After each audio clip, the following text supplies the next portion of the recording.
Professor doctor Harishankar Shyam भी हमारे साथ हैं, शारदा यूनिवर्सिटी से जुड़े हुए हैं, ग्लोबल ट्रेनर हैं, मेंटर हैं। प्रोफेसर साहब, आपसे मैं जानना चाहूँगा, ये टॉपर बच्चे हैं और जाहिर है इनके 99.8% आए, सिर्फ एक नंबर रह गया। ऐसे तो जाहिर है बहुत ही हम उंगलियों पे काउंट कर सकते हैं बच्चों को, लेकिन बहुत सारे ऐसे बच्चे हैं जिनके अच्छे नंबर आए, कुछ के नहीं आए, तो उन पर एक अलग तरह का दबाव होता है। टॉपर्स को देखकर भी एक तरह का प्रेशर आ जाता है कि अरे देखिए ये तो इतने नंबर्स ले आए, हम तो इतने भी नहीं ला पाए। कैसे बच्चा उस मानसिक दबाव से निकल कर आगे बढ़े? देखिए, पहले तो मैं इन तीनों को बधाई देना चाहूँगा जी, क्योंकि टॉपर कैसे बनते हैं, सो टॉपर यहाँ पे हैं। और जहाँ तक मानसिक दबाव की बात है, अगर आपको टॉपर बनना है तो जो एक एवरेज बच्चे मेहनत करते हैं टॉप में, उनसे ऊपर आपको मेहनत करने की ज़रूरत है।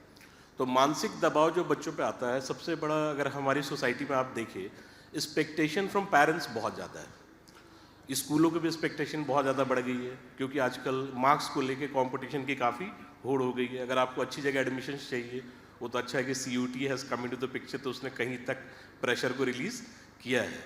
लेकिन मैं ज़रूर ये सजेस्ट करूँगा कि हर स्कूल में साइकोलॉजिस्ट का होना बहुत ज़रूरी है, जो बच्चों को मेंटली प्रिपेयर करे। ये जो 1 मार्क्स इनके कम रह गए हैं, शायद वो साइकोलॉजिस्ट पूरा कर सकता था। That's so I am sure. वैसे हमारे लिए तो ये ड्रीम मार्क्स ही है, जैसे बिल्कुल 75 से ऊपर आने में ही बधाई हो जाती थी हमारे टाइम में। तो but it was very good. तो मैं तो यही सजेस्ट करूंगा साइकोलॉजिस्ट हो, और इन बच्चों को कम से कम साल में 2 से 3 साइकोलॉजिकल सेशन जरूर होने चाहिए। So they will really prove there will best, क्योंकि मेंटली इनका ठीक होना बहुत जरूरी है। क्योंकि ये आज तो स्कोर ले आए हैं, अब ये इनकी एक्सपेक्टेशन थ्रू आउट लाइफ हो गई है पेरेंट्स से। सो दैट अब इनके मार्क्स लाने के बाद भी मेरे हिसाब से इनको साइकोलॉजी से सेशन जरूर होना चाहिए। अच्छा, आजकल इतने दबाव की बात होने लगी है, मनोवैज्ञानिक जो हैं वो थोड़ा सा बच्चों से बात करें, उनको समझाने की कोशिश करें, दबाव थोड़ा कम होगा।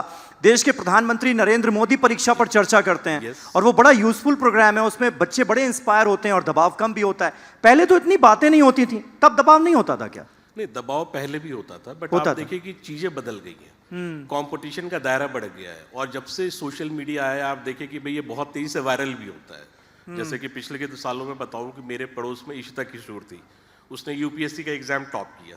जब तक नहीं किया तब तक तो दबाव नहीं था, और उसके होते ही मैंने देखा कि पूरे बच्चों पे पेरेंट्स बिल्कुल सीरियस हो गए भाई कि अब आपको भी तैयारी करनी है। तो ये दबाव तो बढ़ता जा रहा है क्योंकि इनका एक्सपोजर, जैसे आप ये प्रोग्राम कर रहे हैं, आई एम श्योर अब देश के भाई करोड़ों लोग इसको देख रहे हैं। हाँ। तो कहीं ना कहीं दबाव तो बच्चों पे इनडायरेक्ट पड़ रहा है, जो अभी 9वीं में है, जो 10वीं में ऑलरेडी आ गए, जिनको एग्जाम देना है, जो 12वीं में आ गए, इस प्रोग्राम से प्रेशर बढ़ना ही पड़ना उन्हें, क्योंकि हम यहाँ 499 को 500 करने की बात कर रहे हैं। जी।